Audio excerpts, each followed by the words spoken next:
Shh. Shh. Well, let's dive into it. You often make movies with strong, young female leads. Now you have a male lead, and you still make him wear a dress. So why is that? No, I don't think it's.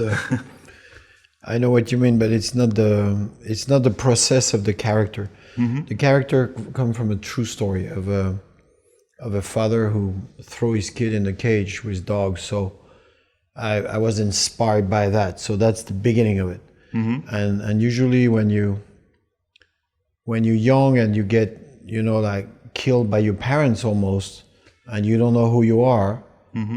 he basically this kid doesn't know if he's a boy or a girl or a dog or a flower, or he has no identity. He can't build himself, and he has this opportunity when he's 10 years old to meet this acting teacher who tell him, if you don't like your reflection, then you have to invent it.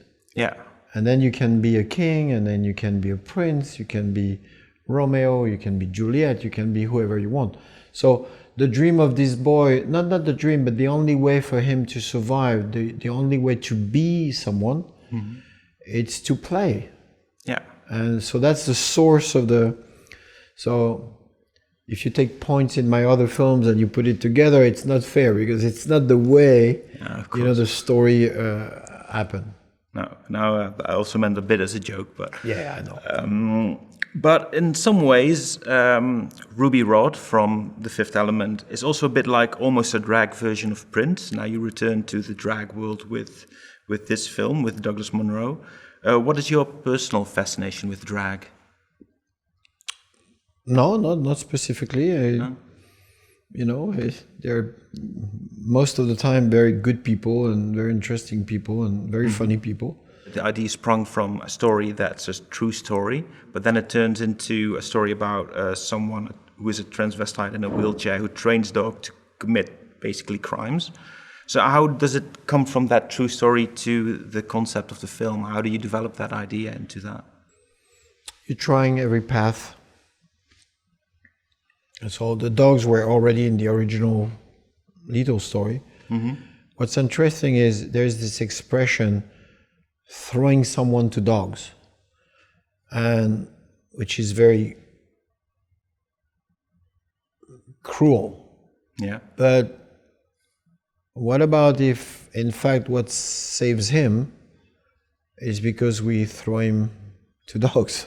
Yeah. Because the dog saves him. The dogs have a particularity. They have an unconditional love for human. You go down on the morning, you go to buy some bread, and you come back, your dog is so happy to see you. But he have not seen you for 2 minutes. Yeah. No one can do that. Mm-hmm. If I'm living for 2 minutes and come back, no one care.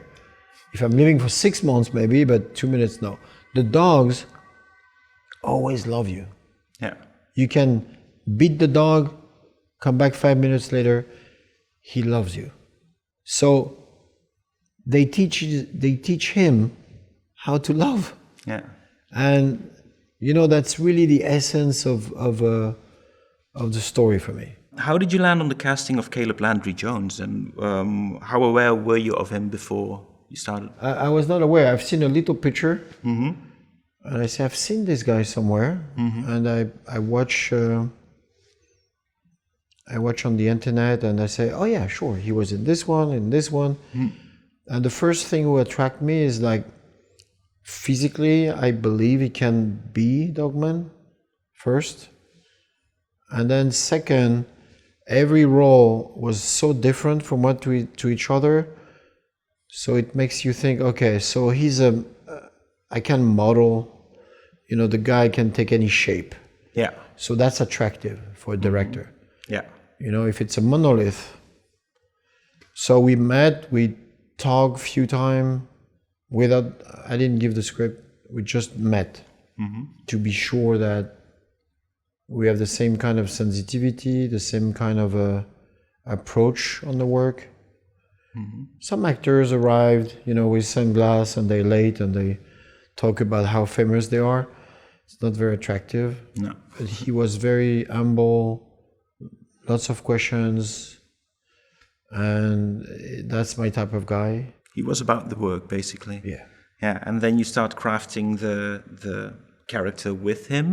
How much of that came from working with him, and how much of it was already the script on the was page? written. Yeah. Entirely. So it's more him.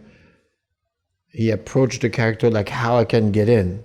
Yeah. And the first question he asked me, he said, how are we going to do that? And I said, I don't know exactly, but we're going to do it piece by piece. Let's. You cannot eat a big cake by yourself, but if you eat a little bit every day, you're going to finish the cake. Yeah, of course. So that's what we did, For 6 months, we prepped for 6 months. Yeah. And you talk it out, or you play scenes, or... No, we talk.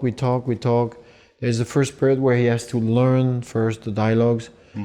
When he learned it, I play with him a little bit, very flat, just to see if the dialogues are working with the ear. Like, is it fluid? We change some words. Then you realize that you say the same thing twice in this scene and this scene. So you take one out, a little piece out here. And then after we start to play a little bit, but if you play too much, you burn the scene. That's an expression. You burn the scene, and it becomes rehearsed, basically. Yeah, you want the guy to be at the maximum when you shoot, not before. So you just try the fire, and then if you feel that he understands the scene and he got it, you just stop. You say, okay, hold it, keep it. One way of looking at Douglas Munro is that he is both a damaged psychopath and a vigilante, both unhinged and calculating.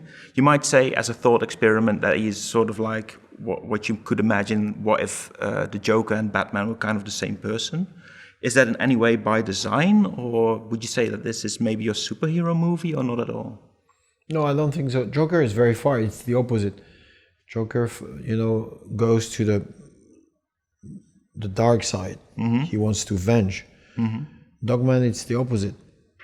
Dogman is wounded by life, but the dogs teach him how to love. And the rest of his story is about sharing and forget and try to go on a good side. Yeah. So it's the opposite. It's basically the trajectory of Jesus. Okay. Yeah. Beaten by everyone, die for the others. So it's the same. Or Elephant Man. Yeah. Elephant Man is a monster, but you realize that he's not really a monster, and he's lovable. Yeah. And the monsters are around. Yeah. So it's more this kind of trajectory. Well, I wouldn't have asked unless I sort of noticed the similarities between the name Dogman and Catwoman. So that's why the Batman sprung up especially. Dogman comes from the name of God. Yeah. Reverse. Okay. So that's how the name came. Not the fact it's a name of a superhero at all. I mean, he doesn't have a lot of capacity for a superhero, but he has his heart and his brain. So yeah, in a way. But you know what? If you're acting well in your life, everyone can be a superhero. Everyone can save someone or a dog, or that's being a superhero. So this film is set in New Jersey. What attracted you to this location? I like the fact this is a neighborhood of New York where it's timeless. You don't know when you are. You know exactly where you are.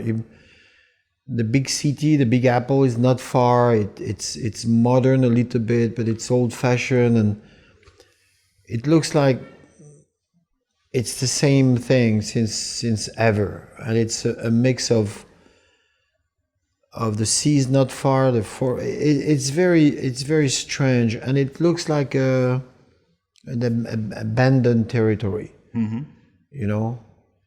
there is a part of New Jersey now very modern, very cute and great, but I was more interested by the other part. Yeah, it's clearly not where you filmed now. So that's why I'm looking for. This family is really it's the redneck. It's the, the very middle American who trumps, very, and crazy religious. Yeah. And I say crazy because in Europe, Christianism is here since 20th century, and we have a better approach of it. They're almost fanatic over there. Yeah. They're crazy. Well, it's also because when settlers went over there, it was because they wanted to do their crazy religion somewhere and they couldn't do it over here. Exactly. Anymore. That's why. Well, my time is up, so thank you so much for this interview. And, you're welcome, Mr. Fox.